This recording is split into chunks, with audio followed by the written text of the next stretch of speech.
What's going on, everybody? Dem Boys back at it. Excited to be bringing y'all this one. This is going to be the first video on how we're going to take advantage of having a wide receiver out at tight end. So I'm going to show you in the Patriots playbook, as that's our primary offense. If you're in the Raiders, don't worry, I got you. That will be coming up next.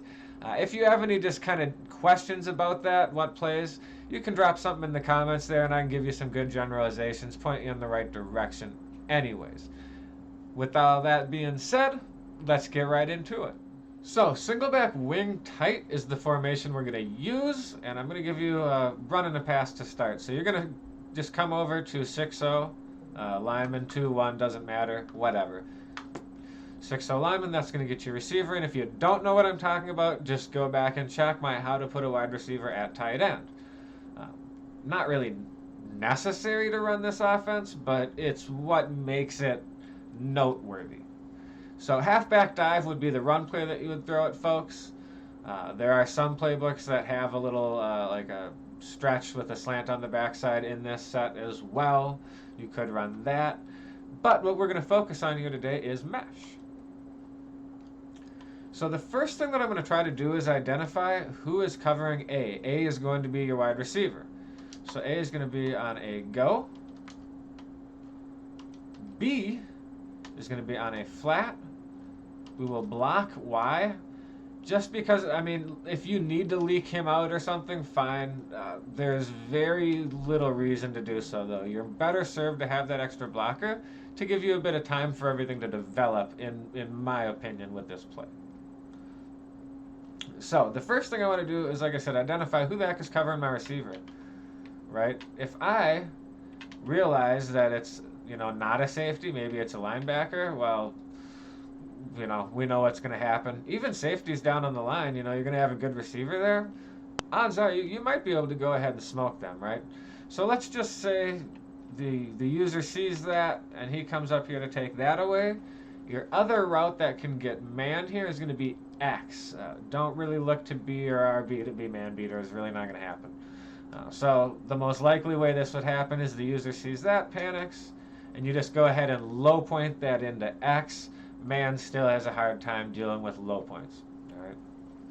So let's say they are in cover 3. So again, A on a go, B on a flat, we block Y. That's our play setup.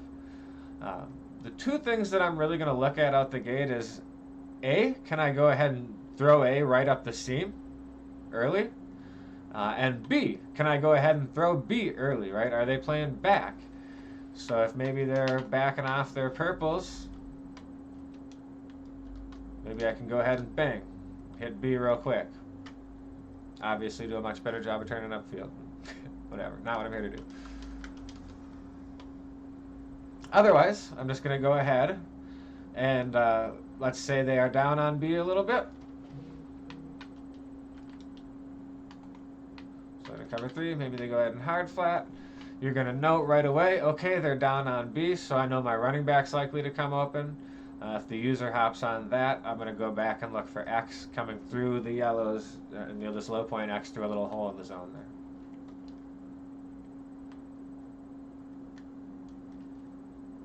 there. And I'm almost always going to go ahead and pass lead that out towards the sideline to buy a little more room.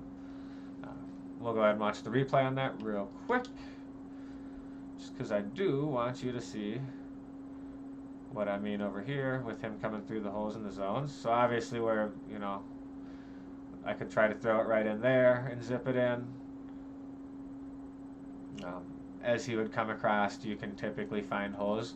So you got to remember here, right, these two linebackers, bloop, and bloop, one of those is likely the user, right? So one of those guys is likely off over here somewhere if you need to throw to him. So essentially you're just going to throw it into whatever hole's vacated by whichever one of those two guys the user was. It's just general rule of thumb as to how that's going to go ahead and play out. Alright, so I want to show you against cover 2. First thing to note, it is possible to get your receiver late over the top of a mid-read with a little pass lead inside. Possible, you don't know if they have a deep blue, whatever, it's a possibility, all right? Other than that, the first thing I'm going to do is, of course, we look at the safeties. We determine it's a cover 2 drop. I know we're going to have clouds, so it's actually going to look a little bit different. And we're just going to let this run, and we'll watch the replay. Well, I mean, if you're going to let me hit you late, I'll hit you late. I thought the pass rush would get there, but again, you can see why I like to have that extra blocker, for sure. So really, that cloud just kind of gets stuck in no man's land. And I'm going to wait, right? You know, I told you before, the second you see him kind of down on the tight end, you might be able to throw it. But you know, because the safeties, you're going to be looking at a cloud. You know, so we're going to kind of wait on it. And now you've got an option, right? Do I want to hit the tight end right away early? You know, or do I have the time to try to let this play out and then go ahead and pass lead that back to the pylon? Right? So that'll be your option against cover 2. Hope y'all find this one helpful. As always, like, comment, subscribe. You want to take your game to the next level. Talk to me about how we can do that. I promise you it'll be the cheapest, most effective, and probably funnest way you're going to be able to improve your game.